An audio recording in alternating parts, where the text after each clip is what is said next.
Sebentar ya. Azmi.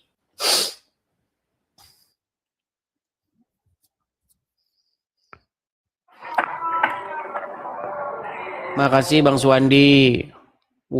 Makasih Bang Suwandi jaguarnya. Ya, Azmi, silakan nyalakan kamera Anda.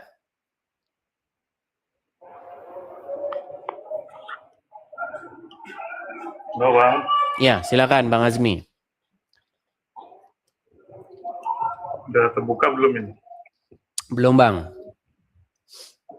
Saya bantu dari sini ya. Udah. Oke, silakan Bang Azmi.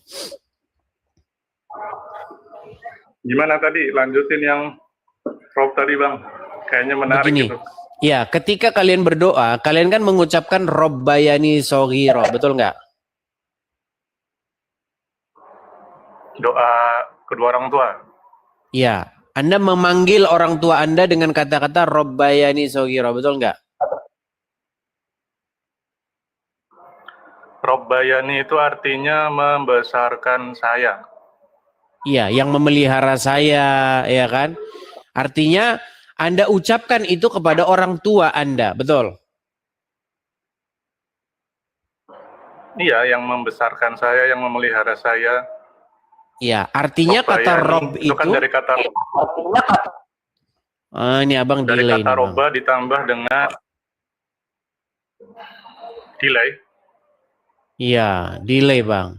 Coba bang, pakai sinyal yang agak bagusan dikit bang, karena ngobrolnya kayaknya lomba-lombaan ini kita. Saya ngomong, Anda belum dengar omongan saya secara langsung. Ini padahal saya dekat wifi nih tuh. Oke, berarti orang tua itu disapa juga dengan kata Robbayani, betul nggak? Bukan, Robba itu kata kerja bang. Iya, tapi orang tua bisa dipanggil sebagai Rob juga. Sebagai Rob. Kalau Rob gimana ya? Kayaknya enggak sih ya. Jadi kata Rob itu sebenarnya begini bang. Jadi sebenarnya kata Rob di dalam Al-Quran itu boleh nggak ditujukan kepada orang atau kepada manusia? Bentar, saya ambil cari dulu bang. Ya, jadi perdebatan kita itu sebenarnya di situ gitu loh. Jadi banyak orang naik ke sini dengan memulai sesuatu argumentasi yang salah. Makanya terjadi debat kusir terus. Nah, itu tentu saja di kalangan orang-orang awam begitu. Ya, coba. Gimana tadi? Jadi sebenarnya kata Rob itu bisa nggak disematkan kepada manusia? Bisa. Cuma harus ada syarat tertentunya. Oke, dalam hal apa? Gini, syarat apa yang harus dipenuhi manusia supaya dia itu bisa dipanggil Rob? Kalau yang saya tahu Robbun itu ya, bukan Robba ya bang, itu dua kata yang berbeda. Yang satu itu isim, yang satu fiil. Kalau Robbun itu fiil, isim, artinya pemilik, penguasa, pemelihara. Kalau Robba itu artinya memelihara, kata kerja beda. Iya, saya ngerti kok bang, ngerti. Itu kan kata kerja dengan kata benda. Itu sama dengan makan, memakan, kan gitu. Iya kan? Isi, mengisi, gitu kan? Nah, yang saya maksudkan, bisa nggak kata Rob itu diperuntukkan kepada manusia? Tadi Anda sudah jawab bisa. Nah, syarat-syarat apa saja yang harus dipenuhi oleh manusia itu sehingga dia bisa dipanggil sebagai Rob?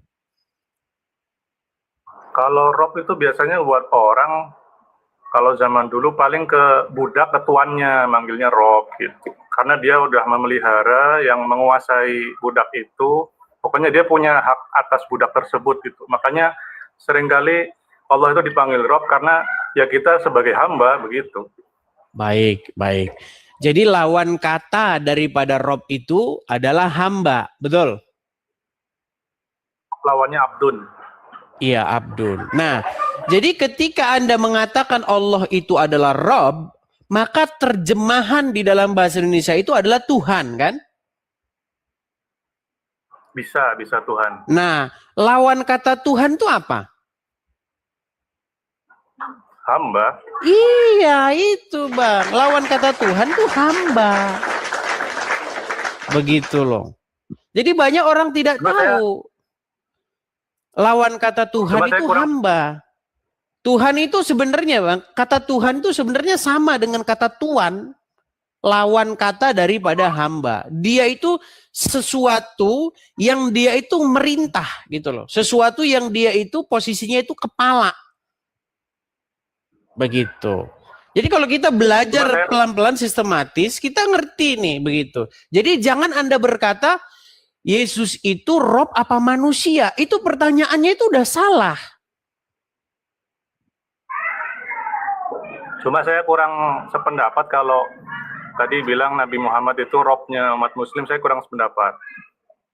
Oke, pertanyaan saya begini. Posisi umat terhadap Sang M, apakah yang nyuruh siapa? Yang memerintah siapa? Yang mengatur siapa? Yang harus mengikuti siapa? Kan umat kan? Nah itu Mas lagi. Kalau Rob itu kan harus memiliki. Jadi kita itu bukan miliknya Nabi Muhammad, kita miliknya Allah sebagai ciptaan. Jadi kalau betul tidak sang nabi memanggil kalian itu dengan kata ummati, betul tidak? Nah itu manggilnya ummati Bang, bukan abdi. Kalau abdi hambaku. Nah beda kan? Iya, umatku itu kan artinya kalian ini miliknya dia. Gimana? Bang artinya bukan milik. Kalau milik tuh seolah-olah kayak apa ya? Ya yang dimiliki aja kayak barang kita punya, mau ngapain juga terserah kita. Itu namanya pemilik. Makanya Allah itu sering disebut Robus, pemilik langit dan bumi begitu. Saya tidak bilang bahwa Muhammad itu pemilik langit dan bumi, Bang. Nah, yang saya katakan itu dia itu pemilik umat Islam. Literasinya dari mana pemilik umat? Karena seluruh umat Islam tuh ngikutin dia. Kalau pengikut bukan pemilik, Bang. Kalau memilih gini, saya kasih contoh. Bentar deh. Iya, main aja. Kalau pemilik itu kayak seorang tuan dengan budaknya. Budak itu statusnya itu dimiliki. Kalau mau dikasih, dibebaskan atau dijual, Bang. Kalau seorang budak dibunuh oleh tuannya, itu nggak ada orang yang bisa menuntut itu. Pemilik itu seperti itu. Oke. Apa perbedaan perlakuan kalian terhadap Allah dan Muhammad? Kalian mengikuti Allah, kalian mengikuti Muhammad. Betul? Ya, kalau mengikuti ya betul. Oke, kalau kalian mengikuti Allah, artinya Allah itu Rob kalian, betul? Ya, Robnya Allah. Nah, sedangkan kalian mengikuti Muhammad sekarang jadi bukan Rob. Ada presiden, sebagai presiden nyuruh ke gubernur untuk memberitakan ke masyarakat. Yang kita ikuti kan gubernur dari perintah presiden, begitu Bang. Jadi gubernur ya bukan presiden, begitu. Saya tidak bilang Muhammad itu Allah, nggak saya bilang begitu. Yang saya katakan, perlakuan kalian terhadap Muhammad itu sama seperti perlakuan kalian terhadap Allah. Maksudnya sama bagaimana Bang? Karena ketika kalian mendengar Muhammad, itu sama saja kalian mendengarkan Allah. Karena Muhammad berkata, barang siapa yang taat kepadaku, maka sesungguhnya ia telah taat kepada Allah. Oh itu karena beliau itu kan utusannya, jadi sebagai juru bicara lah istilahnya gitu. Iya, jadi yang kalian taati Allah apa Muhammad? Secara teknis Allah, cuma melalui Nabi Muhammad. Ya sama kayak nabi-nabi yang lain seperti Musa. Musa itu kan membawa ini bedanya. Begini. Kalau Anda membaca Alkitab, seorang nabi itu tidak boleh ditaati. Kalau seorang nabi ditaati, nanti Anda jatuh-jatuhnya sesat. Yang ditaati itu adalah firman Tuhan.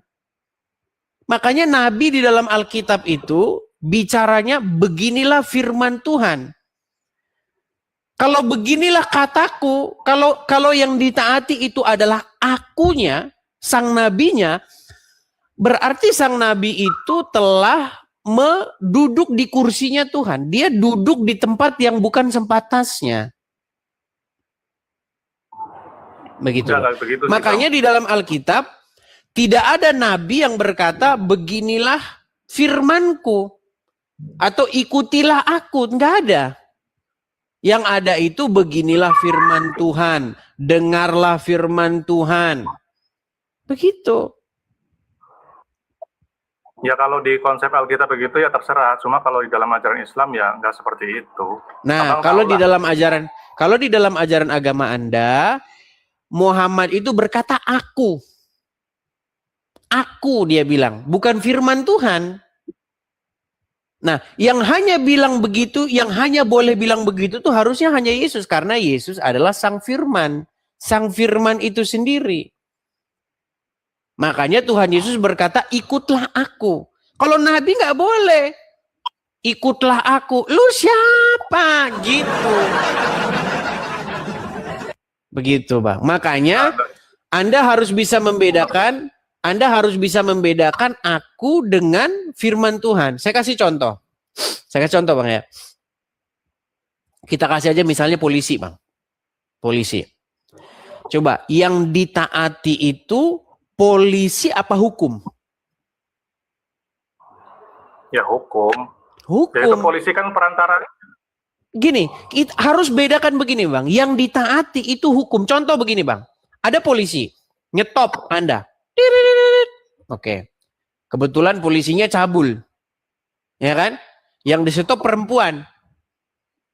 Misal nih. Hai, perempuan. Buka rokmu. Coba, Bang. Kalau Anda mentaati polisi, itu salah. Yang harus Anda taati itu adalah hukum. Nah, makanya nggak boleh. Dia itu harus mengatakan patuhi saya. Enggak, patuhilah hukum yang sedang saya jalankan. Begitu. Nah, seorang nabi nggak boleh dia ngomong ikuti saya. Nggak boleh. Tetapi ikutilah firman Tuhan yang saya sampaikan. Karena nabi-nabi itu juga bikin salah. Nabi-nabi itu manusia biasa. Dan mereka juga membuat kesalahan.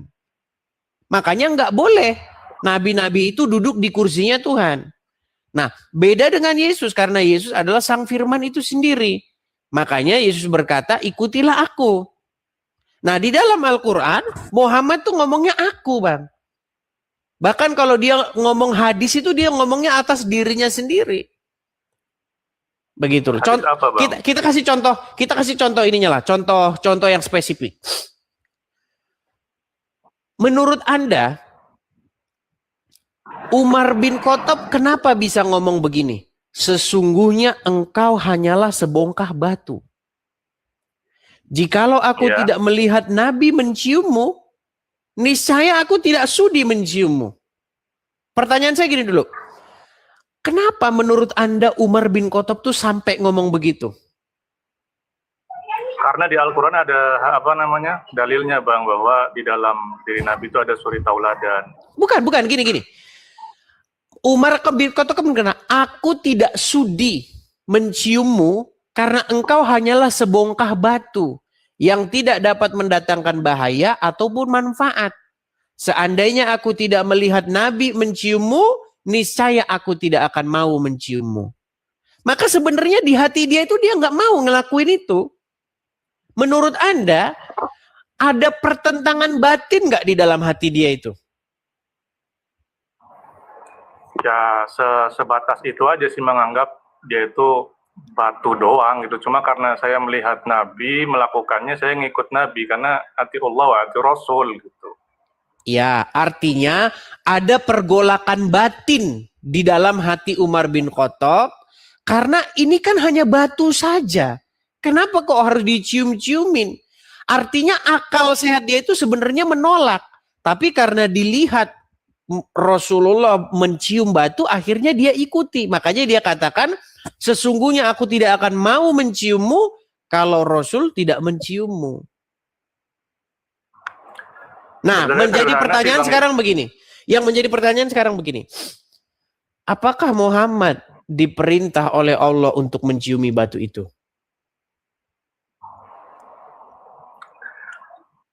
Diperintah atau tidak? Saya belum pernah lihat itunya, dalilnya. Cuman setiap perilaku Nabi di situ dari tauladan dan ada hikmahnya, Bang. Dan sudah dijelaskan kayaknya kalau saya pernah baca bahwa salah satu fadilah mencium batu Hajar Aswad itu dapat menggugurkan dosa gitu. Sama kayak fadilah air wudhu itu kan di dalam Islam fadilahnya dapat menggugurkan dosa-dosa juga. Iya. Jangan ditanya. Makanya yang saya tanyakan begini, Bang. Apakah ketika dia mencium batu itu ada perintahnya dari Allah? Kalau secara eksplisit saya belum lihat ya, cuman harusnya ada. Oke. Kalau tidak ada perintahnya dari Allah, artinya dia itu kan melakukan keinginannya sendiri. Kalau tidak ada. Ya iya, tidak ada. Memang tidak ada, Bang. Tidak ada di dalam Al-Quran perintah untuk mencium batu. Nggak ada. Kan ada atiur Rasul, Bang. Jadi setiap yang dilakukan Rasul bisa jadi tuntunan, begitu maksudnya.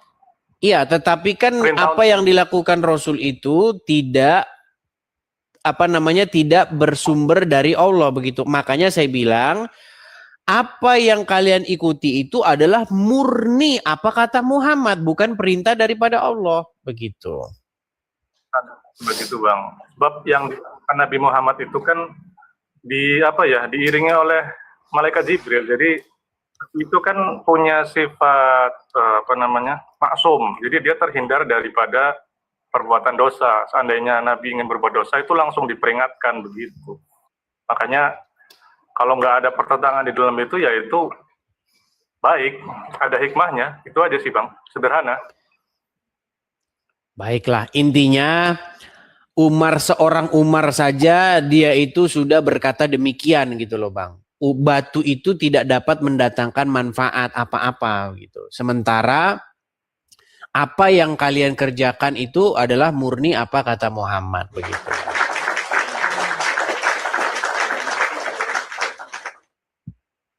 Dia itu tidak sedang, kalau Umar bin Khattab mengatakan demikian, itu dia sedang menekankan bahwa dia tidak menyembah batu, begitu intinya. Iya, karena sebenarnya begini, hati Umar itu, Bang, udah jelas-jelas di situ dia mencium indikasi-indikasi penyembahan berhala. Karena dia katakan engkau nggak kayak gitu. Loh, lalu apa motivasinya dia ngomong sesungguhnya engkau hanya sebongkah batu?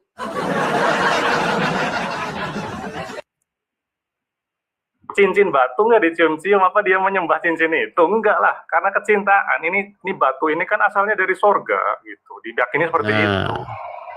Iya, karena sudah batu dari sorga itu Mau menyalahkan keyakinan ya nggak bisa. Nanti saya wakil keyakinan abang marah. Oke? Boleh-boleh saja, nggak apa-apa. Siapa bilang? Yang tukang marah itu ya kalian, Bang. Sikit-sikit marah, demo.